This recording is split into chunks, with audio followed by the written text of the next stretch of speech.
જીવનમાં અભિમાન કોઈ દિવસ કરવો નહીં. આજે તમે ભલે રાજા હશો કે કોઈ મોટા મંત્રી હશો કે કોઈ મોટા ઓફિસર હશો, કોઈ પણ પદ પર કે મોટા બિઝનેસમેન હશો, એક દિવસ તમારે પદ કે પ્રતિષ્ઠા એ પદ તમારી પાસેથી છીનવાઈ જશે જો તમે અભિમાન કરતા હશો. કારણ કે જે પ્રજા, જે લોકો તમને ઉપર લઈ જાય છે એ જ લોકો તમને નીચે લઈ જતા હોય છે. માટે કોઈ દિવસ જ્ઞાન, પૈસા, રૂપ એનો અભિમાન કરવો નહીં. કારણ કે એ બધી વસ્તુ કાયમી ધોરણે હોતી નથી. જો તમારી પાસે પૈસા હશે તો એક દિવસ એવો પણ આવશે કે તમારી પાસે ઘણી વખત પૈસા પણ નહીં હોય, તમારું નુકસાન થશે તો એ પણ વસ્તુ હોય છે કે તમે કરોડપતિથી રોડપતિ થતાં પણ વાર લાગતી નથી હોતી. બરાબર. આજે તમે યુવાન છો તો તમે ઘણા સુંદર છો, કાલ સવારે એવું પણ આવશે કે ગઢા થઈ જશો તો એ જ સુંદરતા તમારી ખોવાઈ જશે.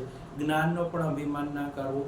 બરાબર. કર્ણ એટલો જ્ઞાની હોવા છતાં જ્યારે યુદ્ધ ભૂમિમાં અર્જુન સામે યુદ્ધ કરી રહ્યો હતો ત્યારે એ જ એનું જ્ઞાન હતું, તે એને બાણ ચલાવવાનું, જે કયું તીર છોડવાનું હતું એ જ્ઞાન એને યાદ રહેતું નહોતું. કારણ કે તેને અભિમાન હતો કે મારા જેવું કોઈ ધનુષધારી બાણવીર છે નહીં. બરાબર.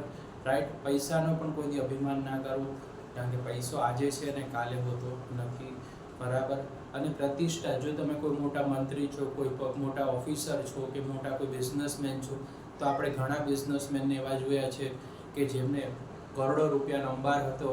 બરાબર. પણ તમે જોઈ શકો છો અત્યારે તે આપણે જેલના સળિયામાં છે. રાઈટ. તો આ બધી વસ્તુ એવી છે કે તમે આજે જે પોઝિશન પર છો એ કાલે પોઝિશન મળશે કે નહીં એની કોઈ ગેરંટી હોતી નથી. માટે બધા સાથે વિનમ્રતાથી રહો, વિનમ્ર રહો, હમ્બલ રહો, જેથી તમારું જીવન સુખમય રહે. બરાબર. કારણ કે એક દિવસ તમે અભિમાનમાં ઘણી વખત ખોટા નિર્ણય લઈ લેતા હોય છો, ખોટી વાત કહી દેતા હોય છો. માટે હંમેશા તમે હમ્બલ રહેવાની કોશિશ કરો. આજે જે વ્યક્તિની તમને જરૂર નથી પડતી, કાલે એવું પણ બને કે એ વ્યક્તિની તમને ખાસ જરૂર પડે. બરાબર. આજે તમારે એવું લાગે છે કે આ વ્યક્તિ મને શું કામ આવશે, પણ ભવિષ્યમાં એ જ વ્યક્તિ તમને જરૂર હશે ત્યારે એ જ વ્યક્તિ કામ આવતી હોય છે. માટે અભિમાન કરવો નહીં જીવનમાં. કારણ કે કોઈ વસ્તુ અહીંયા પરમેનન્ટ છે નહીં પૃથ્વી પર. સુખ પછી દુઃખ અને દુઃખ પછી સુખ છે, સફળતા પછી નિષ્ફળતા છે. જો પૈસો આજે છે તો કાલે નથી હોતો. કારણ કે પૈસાનું કંઈ એવું નથી હોતું કે જે વ્યક્તિ આજે કરોડપતિ છે એ કાલે પણ કરોડપતિ રહેશે.